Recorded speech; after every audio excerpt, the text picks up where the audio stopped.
Hello friends, a very warm welcome to all of you to the Success Educator. इस video में discuss करेंगे computer questions जो कि previous year examinations में already जो है पूछे जा चुके हैं। इंपॉर्टेंट सेशन रहने वाला है और ये वीडियोस जो है आज से हमारे नया जो सीरीज़ चल रही है वो है GIT 965 एग्जामिनेशन के लिए। और इन वीडियोस में हम जो है प्रीवियस ईयर के जो भी MCQs होंगे, जो भी अभी तक के एग्जामिनेशन हो चुके हैं GIT के या फिर वो कंप्यूटर ऑपरेटर के हो, उनसे रिलेटेड जो है मल्टीपल चॉइस डिस्कशन करेंगे। और काफ़ी सारे स्टूडेंट का जो है ये क्वेश्चन रहता है कि टेस्ट सीरीज़ जो है हम कहाँ से परचेज़ करें। तो टेस्ट सीरीज़ खरीदने की आपको ज़रूरत नहीं है। मैं यहाँ पे जो है MCQ प्रैक्टिस आप लोगों को करवाऊँगा।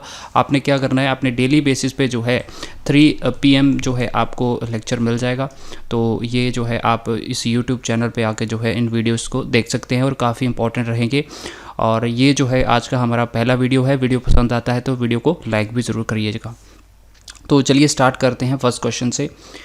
Red hat is an example of. तो रेड हैट जो है किसका एग्जाम्पल है, प्रीवियस ईयर GIT एग्जामिनेशन में पूछा जा चुका है। रेड हैट जो है लिनक्स डिस्ट्रीब्यूशन है। लिनक्स डिस्ट्रीब्यूशन मतलब कि रेड हैट जो है ये इसका एक पार्ट है, ठीक है, लिनक्स का पार्ट है। लिनक्स के जो वर्जन है अलग अलग वो आपको मैं बता देता हूँ। यहाँ पे देखिए ये सारे जो है आपको लिनक्स के वर्जन दिखाई दे रहे हैं। इसमें से जो इम्पॉर्टेंट है दैट इज़ Debian पूछा आता है। रेड हैट यहाँ पे आ गया। ओपन सोलारिस है, ओके, उबुंटू है, ये काफ़ी इंपॉर्टेंट है। ओपन सूस है, राइट। और इसके अलावा काली लिनक्स है जो कि हैकिंग वगैरह में यूज़ होता है आपका, ठीक है। सो ये जो है आपके सारे अदर्स जो आप यहाँ पे देख रहे हो ये हैं आपके फेडोरा हो गया, ठीक है। तो ये सारे क्या है आपके रेड हैट के। सेंटोस है एक, यहाँ पे सेंटोस है, ये भी इंपॉर्टेंट है। तो रेड हैट के जो भी वेरियस वर्जन्स हैं ये आपको मालूम होने चाहिए, ये एग्ज़ाम में पूछा जाता है। नेक्स्ट पे चलेंगे, what is the Linux command to delete a file. और देखिए लिनक्स और यूनिक्स की कमांड जो है सेम ही कमांड्स हैं। तो आपने कोई भी या तो यूनिक्स की कर लीजिए या फिर आप जो है लिनक्स की कमांड्स कर लीजिए, दोनों सेम कमांड हैं। अब यहाँ पे कुछ इंटरनल कमांड्स होती हैं और कुछ जो है आपकी एक्सटर्नल कमांड्स होती हैं, तो दोनों करना है। यहाँ पे देखिए पूछा जा रहा है कि फ़ाइल को डिलीट करने के लिए क्या करते हैं, हम RM का यूज़ करते हैं, RM का यूज़ करते हैं किसी भी जो है फ़ाइल को डिलीट करने के लिए लिनक्स के अंदर। ओके, सो आगे बढ़ते हैं। N dash reads one statement at a time and translate into machine code, execute it and then goes to the next statement of the program. क्या होता है कि ये क्या करता है, एक स्टेटमेंट एक बार में जो है यहाँ पे रीड करेगा, फिर उसको रीड करके जो है ट्रांसलेट करेगा दूसरी लैंग्वेज में, ठीक है। और जो फिर बाद में उसको तभी जो है वो उस लाइन को, पर्टिकुलर लाइन को एग्जीक्यूट करेगा। तो ये केस होता है आपके इंटरप्रेटर में, ठीक है। तो इंटरप्रेटर में क्या होता है, पहले एक लाइन एग्जीक्यूट होती है, फिर दूसरी लाइन होती है, तीसरी लाइन, इस तरह से आपका प्रोग्राम जो होता है पूरा वो लाइन बाय लाइन एग्जीक्यूट होता है। ये हमारे इंटरप्रेटर में होता है। कंपाइलर में क्या है, पहले पूरा प्रोग्राम जो है एक बार में कंपाइल होगा, वो एरर चेक करेगा, उसके बाद जो है प्रोग्राम एग्जीक्यूट होता है। लेकिन इंटरप्रेटर में लाइन बाय लाइन होता है। तो हमारा आंसर यहाँ पे ऑप्शन बी इंटरप्रेटर सही हो जाएगा। तो ये जो हैं आपके ट्रांसलेटर, ये सारे ट्रांसलेटर जो होते हैं इनसे रिलेटेड क्वेश्चन पूछा जाता है, तो याद रखिए। Which uses mnemonics for machine instructions and names for CPU register and memory location. तो CPU रजिस्टर के लिए नेम्स और मेमोरी लोकेशन के लिए नेम्स और निमोनिक्स जो होते हैं, जहाँ पे भी निमोनिक्स वर्ड दिख जाएगा आपको, किस लैंग्वेज में हम यूज़ करते हैं निमोनिक्स को, वो हम असेंबली लैंग्वेज में यूज़ करते हैं। डी इसका राइट आंसर होगा, असेंबली लैंग्वेज, ठीक है। Next is which of the following programming language was invented by Guido van Rossum. Guido van रेसम के द्वारा जो है किस प्रोग्रामिंग लैंग्वेज को इन्वेंट किया गया था। तो आपको ये भी मालूम होना चाहिए कि जो भी प्रोग्रामिंग लैंग्वेजेस हैं उनके जो इन्वेंशन हुए हैं कब हुए हैं और किसने किए गए हैं। सबसे पहले जो है आपको याद रखना है किसने किए हैं। तो ये पाइथन के जो है इन्वेंटर है ग्यूडो वैन रेसम। कुछ जो है इस तरह से इनकी तस्वीर आपको देखने को मिलेगी। तो पाइथन के जो इन्वेंटर हैं वो है ग्यूडो वैन रेसम। 1991 को जो है इन्होंने इसकी खोज की पाइथन की। अगर हम C++ की बात करें तो इसके जो फाउंडर थे बजार्न स्ट्रोस्ट्रॉप, ठीक है। बजार्न जो जार्न है, वैसे जार्न बोलते हैं, बी साइलेंट होता है। जार्न स्ट्रोस्ट्रॉप ने जो है इसको इन्वेंट किया था। अगर हम C लैंग्वेज की बात करें तो C लैंग्वेज जो है डेनिस रिची के द्वारा जो है स्टार्ट की गई, इन्वेंट की गई थी। कब की गई थी, 1972 में। और जो आपकी जो C++ लैंग्वेज है ये अराउंड जो है आपकी 180 में जो है 1980 में जो है ये जो है इसको इन्वेंट किया गया था, ठीक है। तो ये बातें आपको याद रखनी है। प्रोग्रामिंग लैंग्वेजेस जो है ये काफ़ी इंपॉर्टेंट टॉपिक है। और नेक्स्ट है आपका जावा। जावा को इन्वेंट किया गया था जेम्स गोसलिंग के द्वारा, ठीक है। जेम्स गोसलिंग के द्वारा जो है इसको इन्वेंट किया गया था। कब किया गया था? 1991 में, ठीक है। 1991 में जो है इसकी डेवलपमेंट जो है स्टार्ट हुई, 1995 में कंप्लीट हुई थी, लेकिन फिर भी हम जो है 1991 लेके चलेंगे। पाइथन और जावा जो है लगभग सेम ही ईयर में जो है इसको इन्वेंट किया गया था, ठीक है। सो देखिए पहले जो था जावा का नाम क्या हुआ करता था? सबसे पहले इसका नाम था ग्रीन टाल्क के नाम से जो है इसको जाना जाता था। फिर बाद में इसका नाम चेंज हुआ ऑक से। तो पहले दो इसके नाम भी आपको मालूम होने चाहिए, पहले ग्रीन टाल्क था, फिर बाद में चेंज हुआ ऑक के नाम से, राइट। सो ये बातें आपको यहाँ पे याद रखना है। नेक्स्ट हम चलते हैं क्वेश्चन पे। विच of the following programming languages use the concept of classes? तो क्लासेस का कंसेप्ट जो है किस में यूज़ होता है? देखिए क्लासेस का कंसेप्ट जो है ऑब्जेक्ट ओरिएंटेड प्रोग्रामिंग में यूज़ होता है, याद रखना। अब देखिए और क्या चीज़ें यहाँ पे यूज़ होती हैं। ऑब्जेक्ट ओरिएंटेड प्रोग्रामिंग में आपका एक तो पॉलीफॉर्मिज्म, एब्स्ट्रैक्शन, एनकैप्सुलेशन, इनहेरिटेंस, ऑब्जेक्ट्स और क्लासेस, तो ये जो सारी चीज़ें होती हैं ये ऑब्जेक्ट ओरिएंटेड प्रोग्रामिंग में होती हैं। इनमें से ऑप्शन में कुछ भी दिया जा सकता है, तो इनके पार्ट हैं, ये आपको याद रखना है, ठीक है। ये क्या चीज़ें होती हैं वो आपके लिए इम्पॉर्टेंट नहीं है, वो जब आप बीटेक करेंगे, जब बीटेक जो करने वाले होते हैं वहाँ पे जो है इसकी इम्पोर्टेंस जो है हमें जाननी होती है। लेकिन यहाँ पे ओवरऑल जो है ऊपर से आपको नॉलेज चाहिए कि क्या इनका जो है काम होता है, मतलब किस में जो है ये यूज़ होते हैं। तो ऑब्जेक्ट ओरिएंटेड प्रोग्रामिंग में ये चीज़ें यहाँ पे यूज़ होती हैं। अब देखो कौन कौन सी हैं ऑब्जेक्ट ओरिएंटेड प्रोग्रामिंग लैंग्वेजेस। काफ़ी सारी आप यहाँ पे देख पाएंगे। जावा है, C++ है, C# है, पाइथन है, R है, PHP है, रूबी है, ठीक है, पर्ल है, स्मॉल टॉक है, राइट। सो ये मेन जो है आपकी जावास्क्रिप्ट भी एक जो है आपकी ऑब्जेक्ट ओरिएंटेड है। तो ये सारी जो है एग्जांपल भी आपको थोड़े से लर्न होने चाहिए, इसलिए जो है मैंने इस PDF में आपको दे दिया है। अगर आपको इस वीडियो का PDF चाहिए तो आप टेलीग्राम चैनल को ज्वाइन कर लेना। हर PDF जो है वहाँ पे आपको अवेलेबल हो जाएगा, मैंने लिंक डिस्क्रिप्शन में दे रखा है। साथ ही साथ जो है इसको मैं फेसबुक पे भी अपडेट कर दूँगा, तो फेसबुक पे भी पेज को लाइक कर लेना, उसका लिंक भी मैंने डिस्क्रिप्शन में ऑलरेडी दे दिया है। Next is how will you create a perfect circle using the Oval tool in MS PowerPoint। अब ये क्वेश्चन है MS PowerPoint का कि आप जो है वहाँ पे एक परफेक्ट सर्कल कैसे बना सकते हैं ओवल टूल को यूज़ करके। तो वहाँ पे क्या करना होगा, आपको सिर्फ एक चीज़ प्रेस करना होता है, शिफ्ट की, ठीक है। फिर उसके बाद जो है माउस को आप ड्रैग करोगे ओवल टूल के साथ, तो वहाँ पे जो है आपका एक परफेक्ट सर्कल बन जाता है, ठीक है। तो ऑप्शन नंबर C जो है यहाँ पे सही आंसर होगा। Next is which of the following is not a type of animation in MS PowerPoint। तो एनिमेशन जो होता है PowerPoint के अंदर वो कौन कौन से होते हैं? एम्फेसाइसिस एक एनिमेशन है, मोशन पाथ जो है एंट्रेंस है। तो देखिए there are 4 types of animation, 4 type के एनिमेशन होते हैं PowerPoint के अंदर। एक तो आपका एंट्रेंस होता है, दूसरा एम्फेसाइसिस होता है, एक एग्जिट होता है और एक मोशन पाथ होता है। तो यहाँ पे एग्जिट नहीं दिया है, यहाँ पे रोटेशन दिया है, तो हमारा आंसर यहाँ पे क्या हो जाएगा? रोटेशन। रोटेशन जो है ये कोई भी एनिमेशन नहीं होता MS PowerPoint के अंदर। ये 4 होते हैं, entrance, emphasis, exit and motion path. Next question पे चलेंगे। The dash views shows the current slide, next slide and the speaker notes and the timer to help the presenter. तो यहाँ पे क्या होता है, करंट स्लाइड के बारे में जो है देखने को मिलेगा, नेक्स्ट स्लाइड देखने को मिल जाएगी, और स्पीकर के जो नोट्स होते हैं, जो आप नोट्स वगैरह डालते हैं, और जो टाइमर रहता है वो सब कुछ दिखता है। ये प्रेजेंटर मोड में दिखता है, ठीक है। तो ये भी क्वेश्चन जो है आपका PPT से पूछा गया है PowerPoint प्रेजेंटेशन पे, तो प्रेजेंटर मोड जो है इसका आंसर होगा। विच of the following tags in HTML does not require a closing tag. अब देखिए क्लोजिंग टैग को हम जो है एम्प्टी टैग भी बोलते हैं। तो एग्जामिनर किसी भी तरह सा जो है किसी भी तरह की जो है वर्डिंग को यूज़ कर सकता है। तो क्लोजिंग टैग या फिर एम्प्टी टैग जो है कौन कौन से होते हैं, तो इनमें से जो है अगर हम बात करें तो इनपुट जो है एक जो है सेल्फ क्लोजिंग टैग है। यहाँ पे नोट पूछा गया है कौन सा नहीं है, तो ये सेल्फ क्लोजिंग टैग है, यानी कि जो एम्प्टी टैग है इनपुट, तो हमारा आंसर यहाँ पे सही हो जाएगा। अब देखो और कौन कौन से जो है होते हैं। एरिया आपका एक एम्प्टी टैग है, यानी कि सेल्फ क्लोजिंग टैग है। BR tag, HR tag, input tag, Meta tag है, बेस टैग है, कॉल है, इमेज है, और आपका लिंक और पैरा। तो इनमें से जो ज़्यादातर जो है आपको पूछे जाएंगे that is BR tag, HR tag, input tag और इसके अलावा इमेज टैग, लिंक टैग, ठीक है। तो ये 5 टैग तो आपको याद रखने ही रखने हैं, इनमें से ही आपको क्वेश्चन पूछ लिया जाएगा। और क्योंकि ये मैक्सिमम टाइम जो है काफ़ी बार यूज़ होते हैं HTML के अंदर, तो ये बातें आपको याद रखना है। इसलिए जो है मैं आपको एक्स्ट्रा इन्फॉर्मेशन यहाँ पे दे रहा हूँ, ताकि इस क्वेश्चन के साथ साथ जो इसके साथ रिलेटेड अदर्स चीज़ें जो हैं, अदर फैक्ट्स जो हैं, वो भी आपको लर्न हो जाए। विच of the following is not a valid tag in HTML5। अब देखो HTML3, HTML4, HTML5 अलग अलग के वर्जन आए हैं HTML के, तो यहाँ पे HTML5 के अंदर पूछा गया है इनमें से कौन सा वैलिड नहीं है टैग। तो इमेज वैलिड है, लिस्ट वैलिड है, एम्फेसाइसिस टैग वैलिड है, लेकिन चेक बॉक्स वैलिड नहीं है। तो हमारा आंसर यहाँ पे सी आंसर सही हो जाएगा।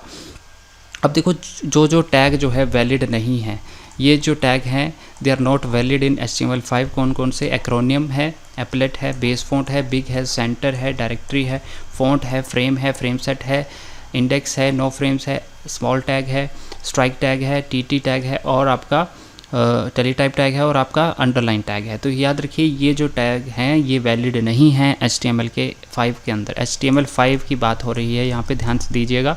HTML5 के अंदर ये टैग वैलिड नहीं हैं। ओके, सो याद रखना इस बात को। इसलिए जो है मैंने यहाँ पे ऐड ऑन कर दिया है, ताकि जो है आपको दिक्कत ना हो, कहीं पे आपको सर्च ना करना पड़े। तो यहाँ से आप ये चीज़ें देख सकते हैं।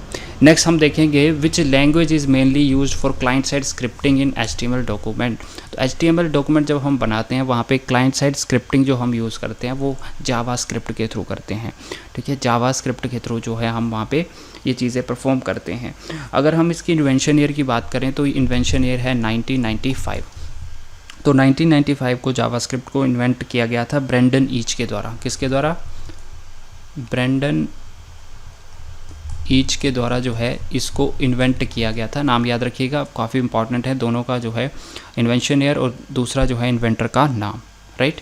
नेक्स्ट हम चलेंगे, which of the following HTML tag is use to create a number list in number list of item. तो नंबर लिस्ट अगर आपको बनानी है HTML टैग यूज़ करके, जैसे कि नंबर लिस्ट मतलब 1 2 3 इस तरह से हम लिस्ट जो बनाते हैं, या फिर ABCD, राइट, या फिर ऐसे रोमन वर्ड में जो है आप लिस्ट बनाते हैं। तो ये लिस्ट कैसे बनेगी? OL से, ऑर्डर लिस्ट, इसको हम बोलते हैं ऑर्डर लिस्ट। OL टैग को यूज़ करके हम बनाते हैं। अब यहाँ पे देखो जो लिस्ट कैसे बनती है, एक तो अनऑर्डर लिस्ट होती है, दूसरी होती है ऑर्डर लिस्ट। 2 टाइप की लिस्ट होती है HTML के अंदर, याद रखना। एक अनऑर्डर लिस्ट होती है, दूसरी ऑर्डर लिस्ट होती है। अनऑर्डर लिस्ट में होता है इस तरह का डिस्क वाले जो है, इस तरह से जो है आप उनको चीज़ों को दर्शा सकते हैं, बता सकते हैं। ये अनऑर्डर टाइप की है, first item, second item, third item, इसके आगे जो है इस तरह से सर्कल बना होगा, इसको डिस्क बोला जाता है। स्क्वायर टाइप का जो अगर आपको दिखाना है अनऑर्डर लिस्ट, तो इस तरह से जो है आपका दिखेगा। सर्कल में जो है बीच वाला पार्ट जो एम्प्टी रहेगा और बाहर से जो है बॉर्डर लाइन होगा उसका, तो सर्कल इस तरह से। और यहाँ पे आप जो है कोई भी बुलेट आइटम्स यहाँ पे नहीं भी दिखाना चाहे तो वो भी कर सकते हैं। अब ऑर्डर लिस्ट में क्या होता है, 1 2 3 की फॉर्म में बता सकते हैं, 01 02 03 की फॉर्म में, या फिर ABC की फॉर्म में, या फिर ये रोमन केस में आप यहाँ पे ऑर्डर लिस्ट को बता सकते हैं। तो ये जो है तरीके हैं जहाँ से आपका शो होता है, ठीक है। तो याद रखिएगा, इंपॉर्टेंट है। नेक्स्ट चलते हैं, which HTML tag is use to create a cell in a table row. मान लो ये एक रो है, टेबल रो है, और आपने यहाँ पे सेल बनाना है। सेल का मतलब है इसको डिवाइड कर देना कॉलम्स में। ये एक सेल हो गया, ये दूसरा सेल हो गया, ये तीसरा सेल हो गया। तो ये जो है आप करते हो TD को यूज़ करके, ठीक है। TD टेबल डेटा को यूज़ करके आप टेबल में सेल को बना सकते हो। तो ये याद रखना, ये जो टेबल टैग है ये भी बहुत ही ज़्यादा पूछा जाता है। टेबल टैग के बारे में भी आपको पढ़ना है, और कहाँ से पढ़ना है ये मैंने आपको पिछली वीडियो में बता दिया है, वहाँ पे जो है आप चेक कर लीजिएगा। Next is, how will you add a tool tip to an HTML document.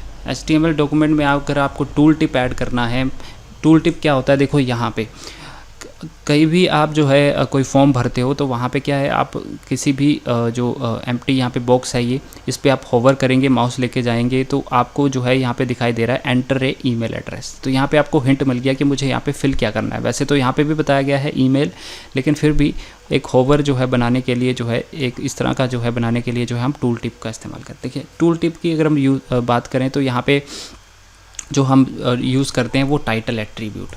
तो याद रखना, टूल टिप बनाने के लिए कौन सा एट्रीब्यूट यूज़ होता है, टाइटल एट्रीब्यूट यूज़ होता है। तो ये प्रीवियस ईयर क्वेश्चन में पूछा जा चुका है।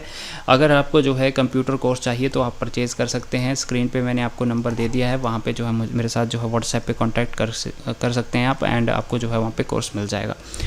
Next is which HTML tag is use to insert horizontal line in HTML document. HTML document के अंदर जो है हॉरिजॉन्टल लाइन मतलब इस तरह की लाइन जो अगर आपने डालनी है तो आप कैसे डाल सकते हैं, HR टैग। ठीक है, HR टैग जो होता है ये भी क्या होता है, सेल्फ क्लोजिंग टैग होता है। ये मैंने आपको पहले बताया, सेल्फ क्लोजिंग होता है ये भी, इसको जो है अलग से क्लोज करने की ज़रूरत नहीं पड़ती। HR tag, horizontal tag, right. Next is HTML entity to insert a symbol, ये वाला सिंबल इन HTML डॉक्यूमेंट। तो ये किसका सिंबल है, ये लेस देन का सिंबल है। ठीक है, अगर आपको HTML के अंदर लेस देन का सिंबल बनाना है तो आप इनमें से किसको यूज़ करोगे, आप इसमें से इसको यूज़ करोगे, %, LT और सेमीकोलन। ठीक है, LT मतलब लेस देन। अगर आपको ग्रेटर देन इस तरह का साइन बनाना होता तो आप क्या करते, %, करते, फिर GT ग्रेटर देन और सेमीकोलन करते। ठीक है, तो इस तरह से जो है आप यहाँ पे कर सकते हो। अब देखो सिंबल जो है ना HTML के अंदर वो काफ़ी ज़्यादा इंपॉर्टेंट है, कौन कौन से सिंबल होते हैं और उनको जो है किस तरह से जो है HTML में आप बना सकते हो। तो यहाँ पे आप देखो, ये मैंने आपको पूरी लिस्ट दी है, यहाँ पे आप चेक कर लीजिए। इसका आंसर जो है C सही हो जाएगा। और ये जो है लेस देन को कैसे बनाएंगे, इस तरह से जो है आपको लिखना पड़ेगा। अगर आपको देखिए स्पेस देना है, नॉन ब्रेकिंग स्पेस देना है, तो आपको %, NBSP लिखना होता है। जैसे मान लो ये कोई वर्ड है और ये कोई वर्ड है, इन दोनों के बीच में अगर आपको स्पेस इंक्रीज़ करना है तो इन दोनों के बीच में जो है आपको NBSP इस तरह से लिखना पड़ेगा, जितने भी आपको स्पेसेस चाहिए। लेस देन का बनाना है तो %, LT का यूज़ करेंगे। ग्रेटर देन का जो है आपको GT यूज़ करना है। %, ऐसे लिखना है तो आपको %, AMP और सेमीकोलन लगाना है। डबल कोट डालना है तो आप इस तरह से कर सकते हैं, सिंगल कोट डालना है इस तरह से कर सकते हैं। और ये काफ़ी ज़्यादा इंपॉर्टेंट है, कॉपीराइट और रजिस्टर्ड ट्रेडमार्क। जैसे R क्या होता है, इस तरह से रजिस्टर्ड ट्रेडमार्क आपको बनाना है तो REG लिखना है आपको, %, REG और सेमीकोलन। और अगर आपको जो है कॉपीराइट बनाना है तो सिंपली आपको %, और कॉपी लिखना है और सेमीकोलन लगाना है। तो ये बहुत ही ज़्यादा इंपॉर्टेंट स्लाइड है, आपको याद रखना है। ये जो सिंपल रहते हैं ये भी इंपॉर्टेंट है HTML जो है पॉइंट ऑफ व्यू से। And HTML comment is enclosed inside. तो HTML का जो कमेंट होता है, देखिए दो टाइप का होता है, एक तो सिंगल लाइन कमेंट आप कर सकते हैं, दूसरा है मल्टीपल लाइन कमेंट कर सकते हैं। सिंगल लाइन कमेंट क्या करेंगे, आप ऐसे डबल स्लैश डालेंगे और उसके आगे कुछ भी लिखेंगे तो एज ए कमेंट उसको HTML लेगा। अगर आपको मल्टीपल लाइन कमेंट, जैसे कि मान लो ये पूरी 3-4 लाइनें आपने लिखी हैं, इन तीनों चारों लाइनों को जो है आपने कमेंट देना है, तो आप क्या करेंगे, इसका यूज़ करेंगे। ठीक है, इस पहले आपको ये लगा देंगे, ठीक है, एंड में आप क्या करेंगे, इस तरह से इसको बंद कर देंगे। तो ये क्या हो जाएगा, ये आपका पूरा जो है कमेंट बन जाएगा। तो इस तरह से जो है HTML के अंदर आप कमेंट को इस्तेमाल कर सकते हैं। What is the default size of A text in H1 means heading 1। तो देखो सबसे पहले तो क्वेश्चन ये पूछा आता है कि HTML के अंदर जो है हेडिंग्स कितने प्रकार की होती हैं। तो 6 प्रकार की हेडिंग्स होती हैं, H1 से लेके आपकी H6 तक। H1 हेडिंग जो होती है ये लार्जेस्ट होती है, मतलब इसमें आपको टेक्स्ट जो है लार्ज दिखाई देगा। और H6 जो होगी ये स्मॉलेस्ट हेडिंग होती है HTML के अंदर। अब देखो जो साइज़ पूछा गया है H1 का, कि H1 का साइज़ डिफ़ॉल्ट साइज़ कितना होता है एम्फेसाइजेस में, EM में। ठीक है, तो ये होता है 2 EM होता है। अब देखो जो आपको याद रखनी है चीज़ें, यहाँ पे देखो आप दोनों साइज़ आपको याद रखने हैं। एक तो पिक्सल की फॉर्म में भी आपको याद रखना है, दूसरा CSS में जो EM यूज़ करते हैं एम्फेसाइज, इसको भी याद रखना है। H1 की बात करें तो इसका जो है 2 EM होता है, और पिक्सल में इसको कन्वर्ट करेंगे तो 32 पिक्सल जो है इसका साइज़ होता है। H2 का जो साइज़ होता है 1.5 EM, आधा कम हो गया, और यहाँ पे जो है 24 पिक्सल। H3 का इसी तरह से जो है इतना होता है, और ये आपको याद रखना है। पूरे जो है H6 तक आपको मालूम होना चाहिए गाइस, और ये काफ़ी इंपॉर्टेंट है। मैंने हर एक एग्जामिनेशन में ये क्वेश्चन देखा है GOA के एग्ज़ाम में, तो ये इस पर भी आपको ध्यान देना है। ठीक है, so this was the lecture guys, I hope you like this video. हमने जो है आज 20 क्वेश्चन डिस्कस किए हैं। अगर आप चाहते हैं कि मैं इन लेक्चर सीरीज़ को इसी तरह से जो है कंटिन्यू रखूं तो काइंडली जो है वीडियो को लाइक ज़रूर करिएगा। मेरा टारगेट है कि एटलीस्ट 150 लाइक्स जो है इस वीडियो पे आएंगे तो मैं आगे भी कंटिन्यू करूँगा, और ये मैं आपके लिए कर रहा हूँ दोस्तों, और इस पर जो है मेहनत लगती है। और प्लीज़ आप काइंडली जो है वीडियो को लाइक ज़रूर करें। मैं यहाँ पर तेज़ इसलिए बोल रहा हूँ क्योंकि आपकी जो है कम समय में ज़्यादा प्रैक्टिस हो, और इसके अलावा जो है मेरा कोई यहाँ पे अदर मोटिव नहीं है, आप लोगों को हेल्प मिले। और MCQ प्रैक्टिस में आपको बता देता हूँ, मैं डेली जो है 3 PM आपको लेक्चर मिल जाएगा। राइट। 3 PM जो है आपको लेक्चर अपलोड मिल जाएगा और वहाँ पे जो है डेली आप जो है MCQs लगा सकते हैं। आज मैंने 20 MCQs कंप्लीट करवाए हैं। अगर आप चाहते हैं कि मैं और इंक्रीज़ करूँ 30 to 40 जो है इसकी लेंथ रखूँ तो वो भी आप बता सकते हैं। लेकिन अगर आपका रिस्पॉन्स अच्छा रहता है तभी मैं जो है इन सीरीज़ को आगे कंटिन्यू करूँगा टिल योर एग्जामिनेशन। तो मेक श्योर करिए कि आप कमेंट ज़रूर करिए, अपना जो सुझाव है वो आप कमेंट डाउन करिए और साथ ही साथ जो है वीडियो को लाइक ज़रूर करिएगा। नए स्टूडेंट चैनल को सब्सक्राइब कर लें क्योंकि इसी तरह से इसी प्रकार की वीडियोज़ यहाँ जो है इस चैनल पे बनती रहती हैं और हम आपको मिलेंगे नेक्स्ट लेक्चर में। तब तक के लिए जय हिंद।